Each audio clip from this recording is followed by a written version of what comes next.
Hello दोस्तों, भाई last class में हमने जाना आइडियल सॉल्यूशन के बारे में। एक ऐसा सॉल्यूशन जो कि एकदम आइडियल है, यानी कि अपने टीचर की बात मानता है, यानी कि उसका टीचर कौन है? राउल्ट्स। राउल्ट्स की बात हमेशा मानेगा, चाहे उसके कुछ भी कंसंट्रेशन रख लें या कुछ भी टेम्परेचर रख लें। तो आइडियल सॉल्यूशन क्या था?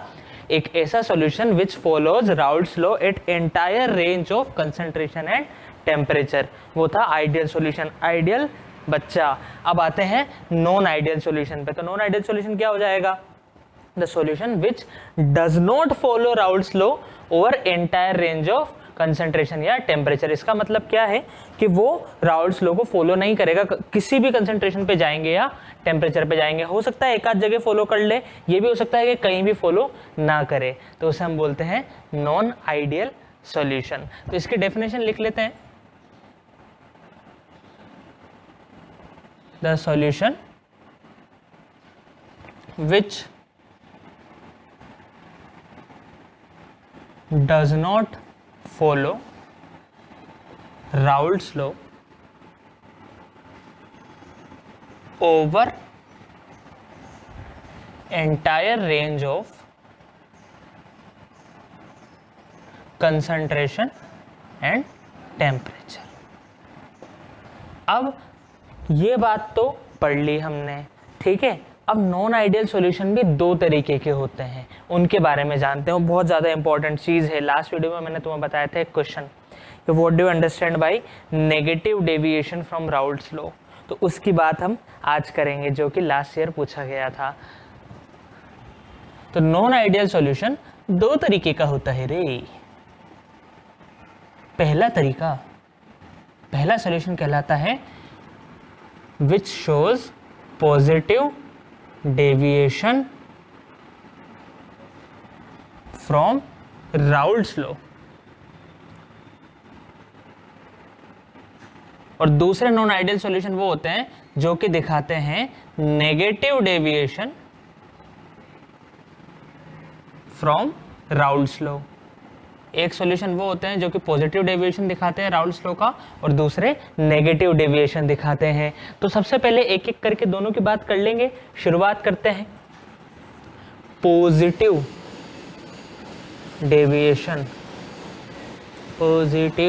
डेविएशन फ्रॉम राउल्ट्स लॉ वाले सॉल्यूशन की, ठीक है।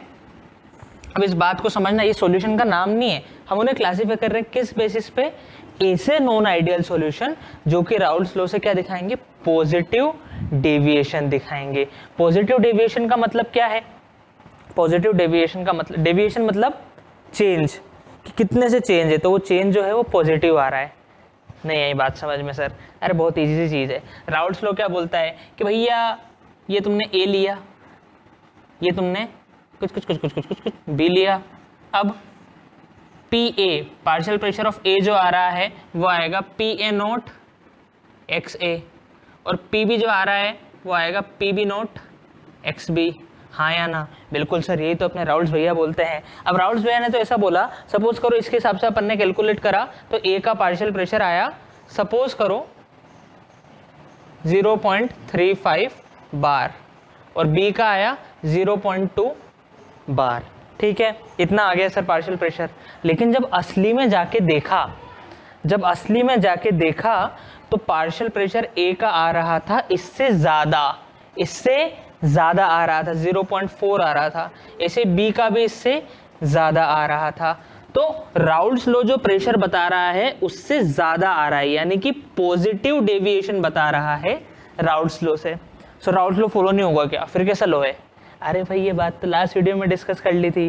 सारे सॉल्यूशन राउल्ट्स लॉ को फॉलो नहीं करते हैं। जो फॉलो करते हैं उन्हें हम बोलते हैं आइडियल सॉल्यूशन, और जो नहीं करते हैं उन्हें बोलते हैं नॉन आइडियल सॉल्यूशन। अब नहीं करेंगे तो दो केस हो सकते हैं कि सर राउल्ट्स लॉ से जो प्रेशर आ रहा है उससे प्रेशर ज़्यादा भी हो सकता है, या एक्चुअल प्रेशर, ये तो मैथमेटिक्स से निकाला ना प्रेशर। अब असली में जाके प्रेशर मेजरिंग करने की डिवाइस लगा के वहाँ पे जब प्रेशर नापा हमने तो प्रेशर आया उस कैलकुलेटेड प्रेशर से ज़्यादा। तो ऐसे वाले सॉल्यूशन जिसमें राउल्ट्स लॉ जितना प्रेशर बता रहा है उससे ज्यादा प्रेशर आता है उन्हें हम बोलते हैं positive deviation from Raoult's law. समझ में आई बात? तो लिखते हैं इसके बारे में।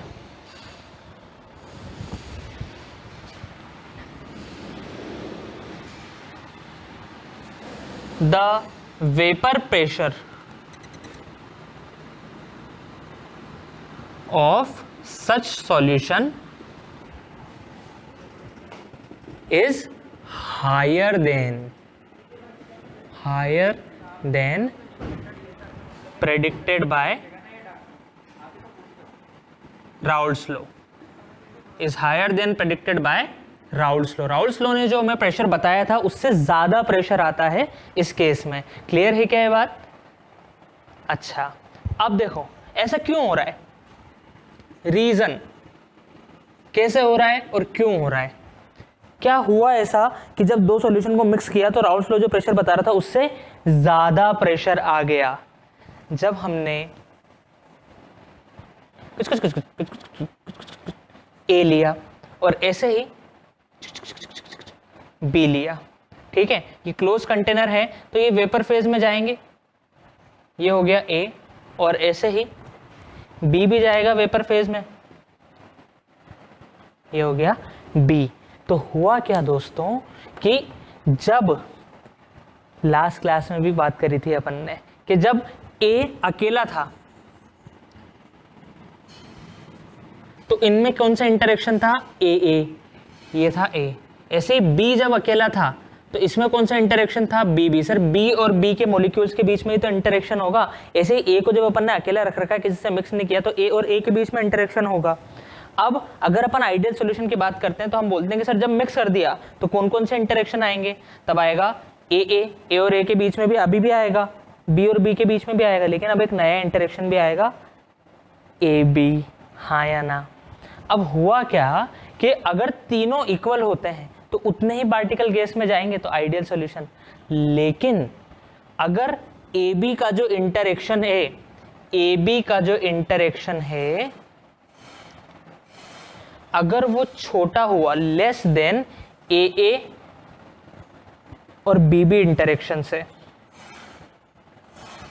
यानी कि सर यहां के पार्टिकल्स को कम फोर्स लग रहा है आपस में. जब ये यहां थे सपोज करो 10 न्यूटन का फोर्स लग रहा है, यहाँ पे थे तो 10 न्यूटन का फोर्स लग रहा है, लेकिन यहाँ पे कुछ पार्टिकल्स पे अभी भी 10 का लग रहा है, लेकिन जिन पे ये ए बी वाला लग रहा है उस पे 5 न्यूटन का लग रहा है कि ए बी का जो इंटरेक्शन है वो कम है ए और बी से. अभी एग्जांपल दूंगा और प्रैक्टिकली समझ में आएगी, अभी थ्योरेटिकली समझो कि सपोज इसमें इनके बीच में जो फोर्स लग रहा था अट्रैक्शन का, ये बॉन्ड बना रहे थे, वो था 10 न्यूटन का. ऐसे बी के बीच में था 10 न्यूटन.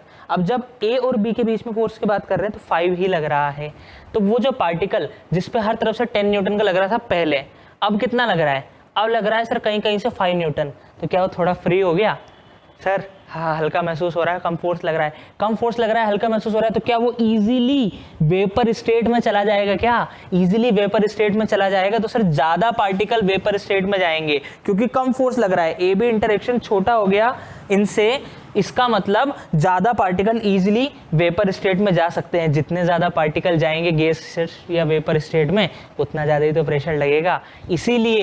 इसीलिए पॉजिटिव डेविएशन में वेपर प्रेशर ज्यादा होता है as predicted by Raoult's law. क्यों हुआ? इन शॉर्ट कि सर ए बी जो इंटरेक्शन हुआ मिक्स करने के बाद वो कमजोर था तो पार्टिकल इजीली वेपर फेज में चले गए, वेपर फेज में ज्यादा पार्टिकल हो गए तो प्रेशर ज्यादा हो गया.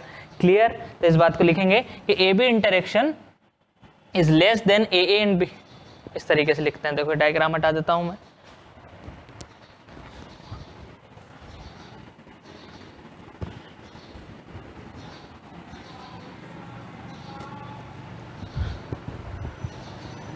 In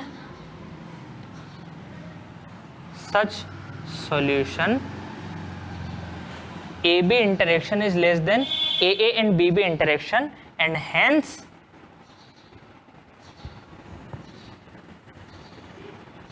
particles find it easier to escape in vapor phase.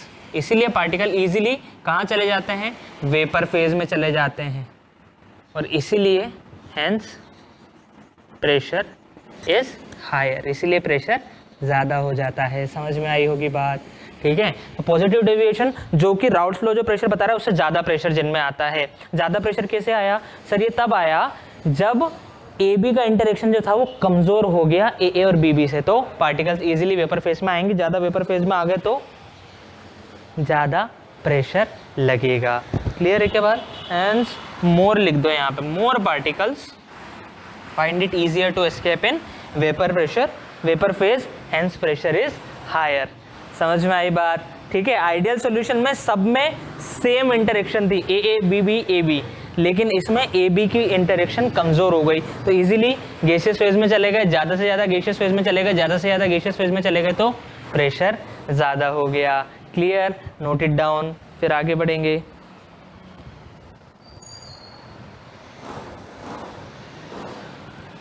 इसके नीचे का विजिबल है क्या तुम्हें? हाँ भाई विजिबल है, तो तीसरा पॉइंट भी अपन डिस्कस कर ही लेते हैं। अगर कोई हमसे ग्राफ बनाने को बोले इस केस में, तो क्या ग्राफ होता है भाई? सर P वर्सेस X का ग्राफ होता है, तो इधर ले लेते हैं PA, इधर हो गया XA, ये हो गया PB। तो मुझे एक बात बताओ, अगर आइडियल सॉल्यूशन की बात होती तो ग्राफ कैसा जाता? सर तो ग्राफ जाता स्ट्रेट लाइन, ये हो गया PA का ग्राफ, ठीक है। और इधर से भी सर ग्राफ जाता है स्ट्रेट लाइन, ये हो गया PB का ग्राफ, और P टोटल का ग्राफ इन दोनों पॉइंट को मिला देंगे तो ये आ गया P टोटल का ग्राफ। सर अगर अपन इधर को वाले को छोटा बनाए और इधर को ऊंचा बनाए और फिर P टोटल ऐसे जाएगा, वो भी सही है, बिल्कुल सही है, कोई फर्क नहीं पड़ेगा, ठीक है। जरूरी नहीं है कि इधर वाले को बड़ा बनाना है। हाँ भाई ऐसा आता, स्ट्रेट लाइन आता, लेकिन हमें ये बात पता है कि पॉजिटिव डेविएशन में जो प्रेशर आ रहा है उससे ज़्यादा प्रेशर आएगा। तो ज़्यादा प्रेशर आएगा इसका मतलब सर यहाँ पे इतना प्रेशर आ रहा है लेकिन इससे ज़्यादा आएगा, ऐसे यहाँ पे इतना आ रहा है तो इससे ज़्यादा, तो इसका ग्राफ जाएगा इसके ऊपर से ऐसे, ये है PA का ग्राफ, ऐसे इसका ग्राफ जाएगा इसके ऊपर से, ये है PB। अब PA और PB ज़्यादा हो गए तो टोटल प्रेशर भी तो ज़्यादा हो जाएगा, तो टोटल प्रेशर भी ऐसा आना चाहिए था लेकिन इससे ज़्यादा आएगा। समझ में आई बात? तो ये हो जाएगा P टोटल, ये रहेगा PB और ये वाला रहेगा PA। समझ में आई बात? राउल्स लॉ की वजह से ऐसा आ रहा है स्ट्रेट लाइन, लेकिन पॉजिटिव डेविएशन में उससे ज़्यादा होना चाहिए, तो ऐसा उससे ज़्यादा आएगा। ऐसे ही इधर भी उससे ज़्यादा आएगा और टोटल भी फिर उससे ज़्यादा होगा ना, तो इसलिए ग्राफ और ऊपर से निकलेगा। समझ में आई बात? तो पॉजिटिव डेविएशन के केस में ग्राफ कैसा बनेगा? इस तरीके का। क्लियर? ड्रॉ कर लो, वीडियो पॉज करके ड्रॉ कर लो रे, ठीक है। वाई एक्सिस पे क्या रहेगा? वेपर प्रेशर, और इधर क्या रहेगा? Mole fraction.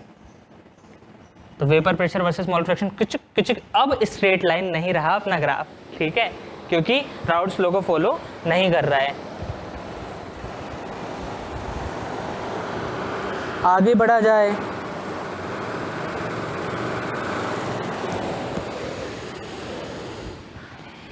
ये बहुत इंपॉर्टेंट टॉपिक है और बहुत स्कोरिंग टॉपिक है, क्योंकि ये पूरा थ्योरेटिकल है और जितने नोट्स लिखाए जा रहे हैं इसी में से आएगा सवाल आएगा, तो बहुत इजीली हम मार्क्स ला सकते हैं। तो अब देखो भाई, समझते हैं इसका एग्जाम्पल। इसका एग्जाम्पल है mixture of ethanol and acetone, mixture of ethanol and acetone. अब होता क्या है दोस्तों कि इथेनॉल जो होता है, जब हम ऑर्गेनिक पढ़ लेंगे तब और अच्छे से ये बात समझ में आएगी कि इथेनॉल जो होता है ना, इसके अंदर होती है हाइड्रोजन बॉन्डिंग। जब अगर अपन एक सॉल्यूशन में अकेले किसको भर दें? इथेनॉल को भर दें, तो इसके अंदर जो इंटरेक्शन है वो है हाइड्रोजन बॉन्डिंग का। अब सपोज करो इसी कंटेनर में मैंने ये अपने इथेनॉल के मॉलिक्यूल्स थे, इनके बीच में मस्त हाइड्रोजन बॉन्डिंग हो रही थी, लेकिन अब मैंने इसमें डाल दिया एसीटोन। तो हुआ क्या, इधर इथेनॉल था वो मस्त हाइड्रोजन बॉन्डिंग कर रहा था अपने बगल वाले इथेनॉल से, बीच में आके बैठ गया एसीटोन। अब इनके बीच में तो हाइड्रोजन बॉन्डिंग नहीं है, तो उन दोनों का जो हाइड्रोजन बॉन्ड था वो टूट गया। समझ में आई बात कि सर पहले बढ़िया पास पास बैठे हुए थे हाइड्रोजन बॉन्डिंग की वजह से हाइड्रोजन बॉन्डिंग बहुत स्ट्रांग होती है, लेकिन अब क्या हुआ कि हाइड्रोजन बॉन्डिंग के बीच में एसीटोन आ गया, तो कुछ कुछ हर जगह नहीं आया, कुछ कुछ जगह आया तो वहां के बॉन्ड टूट गए, तो सर अब इंटरेक्शन कम हो गया क्या, आया ना। पहले जब वो अकेला था तो इंटरेक्शन ज़्यादा था, हाइड्रोजन बॉन्डिंग थी, लेकिन जैसे ही एसीटोन डाला तो इंटरेक्शन कम हो गया। और यही वाले सॉल्यूशन को हम क्या बोलते हैं, पॉजिटिव डेविएशन वाले, जिनमें ए बी का इंटरेक्शन कम हो जाता है। समझ में आई बात। तो लिखो example, mixture of ethanol and acetone.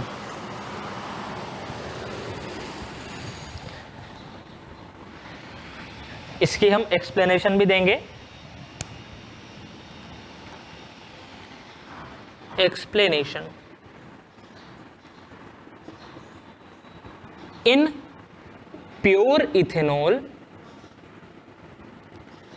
molecules are hydrogen bonded, but when acetone is added to it, some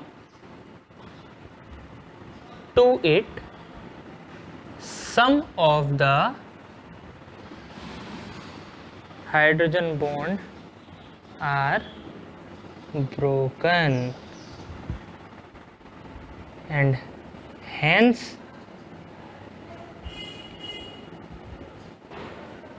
ज़्यादा लंबा नहीं लिखें, ये लिख देते हैं कि इट शोज पॉजिटिव डेविएशन।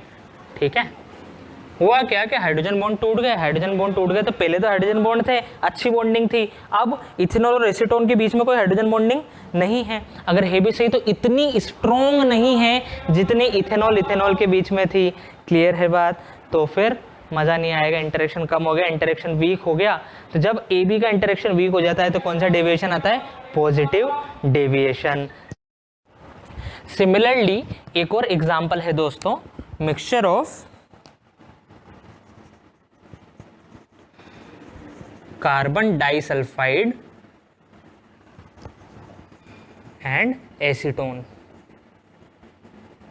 अब ये दोनों एग्जाम्पल हमें याद रखने हैं। याद रखने के सेंस में कि यार इथेनॉल और एसीटोन का जो मिक्सचर है वो पॉजिटिव डेविएशन का एग्जाम्पल है। ठीक है, डायरेक्ट क्वेश्चन आता है कि mixture of ethanol and acetone कौन से डेविएशन का एग्जाम्पल है और क्यों। तो हमें याद रहना चाहिए कि यार इथेनॉल में हाइड्रोजन बॉन्डिंग थी जो कि एसीटोन के डालने से टूट गई थी, ऐसे कार्बन डाइसल्फाइड और एसीटोन का जो मिक्सचर है वो भी पॉजिटिव डेविएशन वाला है। तो ये एग्जांपल्स हमें याद रहने चाहिए। अच्छा, अब एक लास्ट पॉइंट और डिस्कस कर लेते हैं। लास्ट पॉइंट क्या है भाई, लास्ट पॉइंट ये है कि आइडियल सॉल्यूशन में मिक्स V कितना होता था, 0 होता था, कि भाई वॉल्यूम में कोई चेंज नहीं आएगा, टोटल वॉल्यूम में पहले जितनी थी अब भी उतनी ही रहेगी। लेकिन यहाँ पे ऐसा केस नहीं है, यहाँ पे चेंज इन वॉल्यूम पॉजिटिव हो जाता है। पॉजिटिव कैसे हो गया, बाद की वॉल्यूम बढ़ गई ना भाई। तुम सोचो पहले उसे बहुत जगड़ के रख रखा था तो वो एकदम पास पास थे, अब इंटरेक्शन वीक हो गया तो दूर दूर हो जाएंगे, दूर दूर हो गए तो वॉल्यूम बढ़ जाएगी, वॉल्यूम बढ़ गई तो चेंज इन वॉल्यूम पॉजिटिव होगा। तो हम बोल सकते हैं कि पॉजिटिव डेविएशन में डेल्टा मिक्स V पॉजिटिव होता है और डेल्टा मिक्स H भी पॉजिटिव होता है। 2016 में आई थिंक ये क्वेश्चन आया था कि what is the sign of delta mix V and delta mix H for positive deviation of Raoult's law. अब इसके ट्रिक तो यही है कि पॉजिटिव डेविएशन है तो दोनों पॉजिटिव ही रहेंगे, लेकिन समझना है तो तुम समझ सकते हो। वॉल्यूम तो मैंने बता ही दिया, एंथैल्पी में भी हम बता सकते हैं, एनर्जी में, कि भाई पहले जब वो पास पास थे तो फोर्स ज़्यादा था, अट्रैक्शन फोर्स ज़्यादा था, तो पोटेंशियल एनर्जी उनकी स्टेबिलिटी ज़्यादा थी। जितना ज़्यादा अट्रैक्शन फोर्स उतना ज़्यादा वो स्टेबल। लेकिन अब अट्रैक्शन फोर्स कम हो गया तो फिर वो कम स्टेबल हुआ। तो स्टेबल से कम स्टेबल में ले जाने में हमें एनर्जी देनी पड़ती है।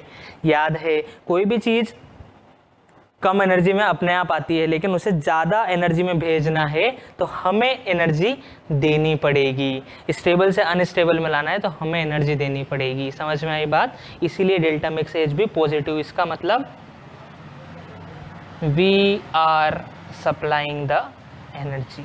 ये बस तुम्हारे समझने के लिए है, कोई पूछेगा नहीं, लेकिन जो हम लिख रहे हैं वो हमें समझ में आना चाहिए। तो पॉजिटिव डेविएशन क्लियर हुआ। अब इसी के जस्ट उल्टी बातें होंगी नेगेटिव डेविएशन में। एक समझ जाओगे, दूसरे को समझने में बिल्कुल देर नहीं लगेगी। नोट कर लो,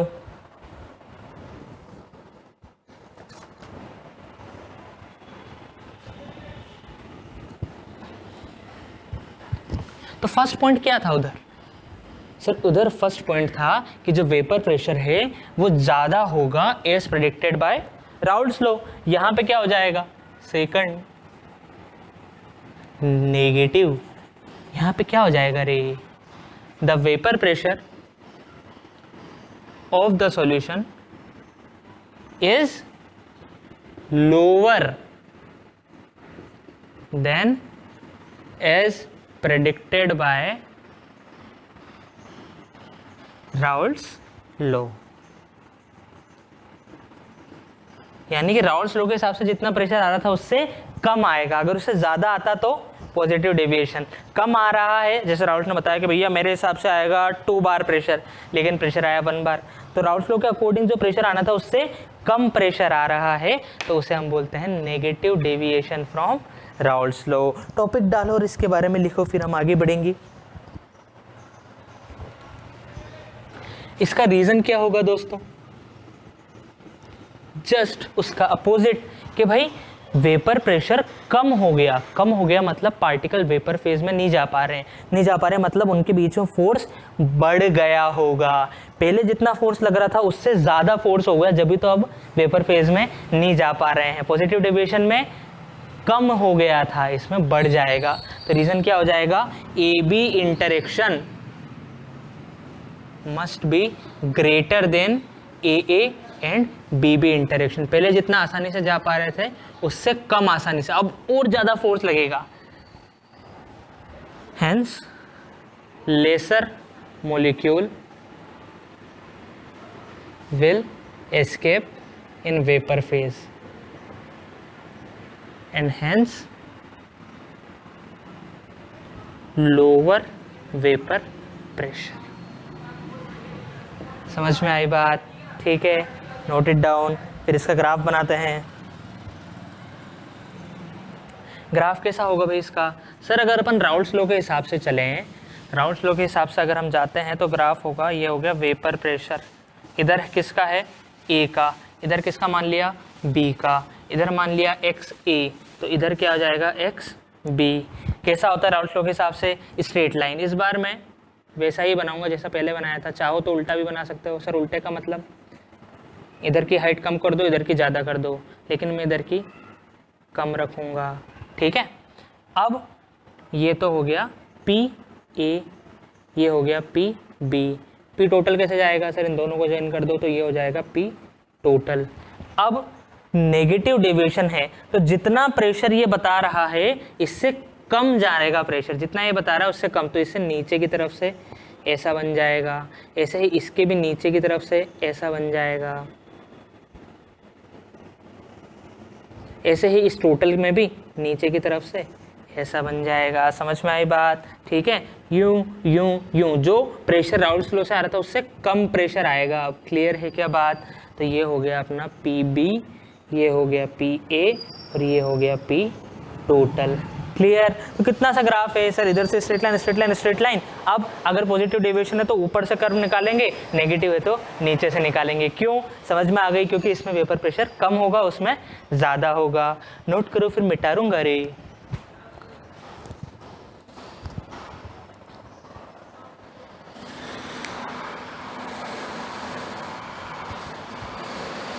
अब इसमें एक बहुत शानदार एग्जाम्पल आता है दोस्तों,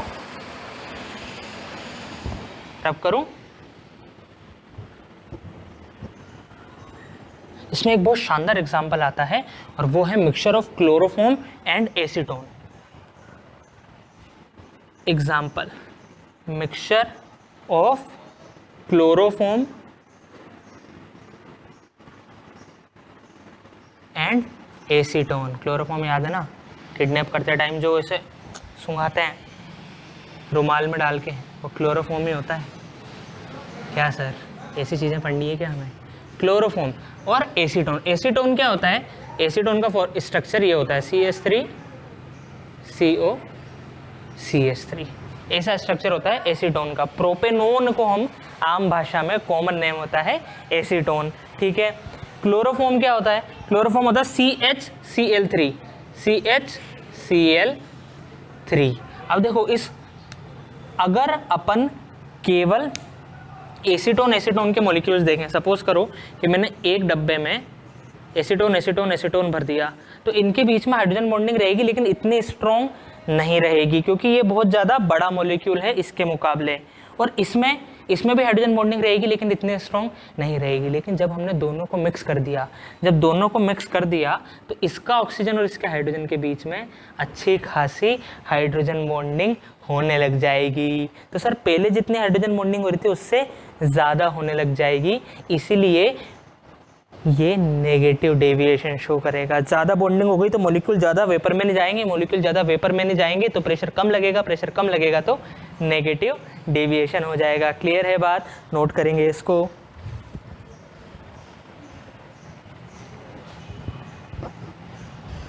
इसमें रीज़न लिख देते हैं बस। रीज़न क्या है भाई कि ये नेगेटिव डेविएशन क्यों शो कर रहा है? ड्यू टू फॉर्मेशन ऑफ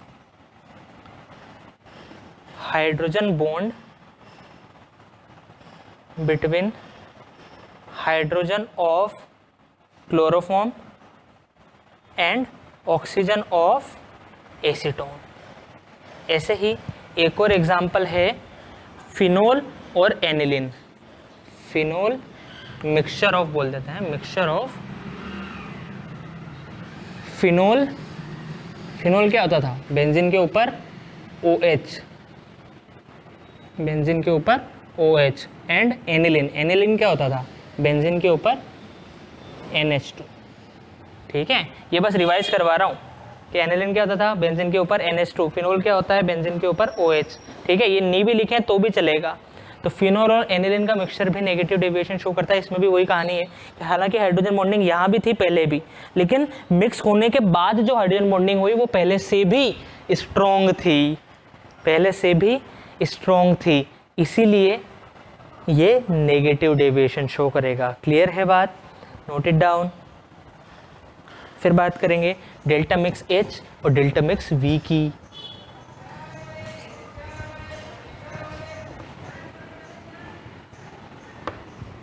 क्या होगा भाई इसमें? सर नेगेटिव डेविएशन है तो नेगेटिव ही होगा ना, बिल्कुल सही है, लेकिन उसके पीछे कारण क्या है? डेल्टा मिक्स V नेगेटिव होगा एंड डेल्टा मिक्स H भी नेगेटिव होगा। कारण क्या है उसके पीछे? ऐसा क्यों होगा भाई? डेल्टा मिक्स V भी नेगेटिव और डेल्टा मिक्स H भी नेगेटिव, ऐसा क्यों होगा? देखो पहले V का कारण समझते हैं। V नेगेटिव आ रहा है, इसका मतलब क्या है कि सर ये चेंज है। चेंज मतलब V final minus V initial negative आ रहा है। इसका मतलब फाइनल वॉल्यूम कम हो जाएगी। फाइनल वॉल्यूम कब होगी? जब उनके बीच में इंटरेक्शन बढ़ जाएगा। पहले इंटरेक्शन कम था, वो मस्त दूर दूर थे, लेकिन जैसे ही दोनों को मिक्स करें इंटरेक्शन बढ़ गया, पास पास आ गए तो वॉल्यूम कम हो गई तो डेल्टा V नेगेटिव। क्लियर?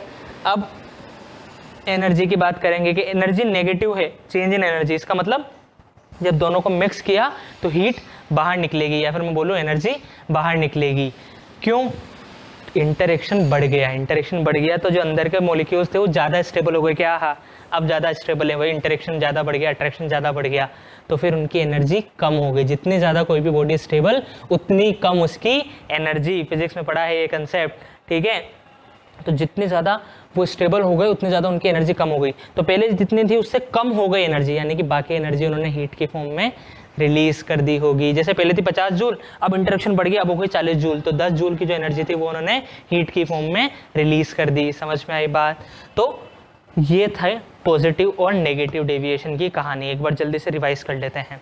ठीक है, नॉन आइडियल सॉल्यूशन क्या होता है? जो कि राउल्ट्स लॉ को फॉलो नहीं करता है किसी भी कंसंट्रेशन और टेम्परेचर पे। दो तरीके के होते हैं नॉन आइडियल सॉल्यूशन। पहला जो कि पॉजिटिव डेविएशन दिखाते हैं, दूसरा जो कि नेगेटिव डेविएशन दिखाते हैं। किससे पॉजिटिव नेगेटिव? राउल्ट्स लॉ से। Positive deviation from Raoult's law, negative deviation from Raoult's law. अब पॉजिटिव डेविएशन का मतलब क्या है कि सर जो सॉल्यूशन का वेपर प्रेशर आएगा वो राउल्ट्स लॉ ने जो प्रेडिक्ट किया है उसके हिसाब से ज़्यादा आएगा। अगर राउल्ट्स लॉ ने P किया है तो उसका P से ज़्यादा आएगा, 10 किया है तो उसका 12 आएगा। ऐसे solution whose vapour pressure is higher than predicted by Raoult's law is positive deviation from Raoult's law. उन्हें हम कहते हैं कि ऐसे सॉल्यूशन जो कि पॉजिटिव डेविएशन दिखाएंगे। रीज़न क्या है कि सर उनके बीच में ए बी जो इंटरेक्शन होगा वो वीक होगा as compare to A and B B interaction. उससे क्या हुआ कि सर वीक हो गया और दूर दूर होगा, ईजिली वेपर फेज में जाएंगे, ज़्यादा वेपर फेज में जाएंगे तो ज़्यादा प्रेशर आ जाएगा। ग्राफ कैसा बनेगा सर, राउल्स लॉ वाला ग्राफ, उसमें ऊपर ऊपर से कर्व निकाल देंगे। क्लियर। एग्जाम्पल क्या था, इथेनॉल एंड एसीटोन का था और कार्बन डाइसल्फाइड CS2 और एथेनॉल का था। इसके अलावा डेल्टा मिक्स H और डेल्टा मिक्स B का साइन क्या होता है, पॉजिटिव। और इसी की जस्ट उल्टी बात है नेगेटिव डेविएशन में। क्लियर। तो बहुत थ्योरेटिकल और बहुत स्कोरिंग टॉपिक है, पूरा ideal and non ideal solution वाला, और हर दूसरे साल इसमें से क्वेश्चन आता है। आई होप तुम्हारे उस क्वेश्चन में पूरे मार्क्स आएंगे अब। ठीक है, चलो बाय।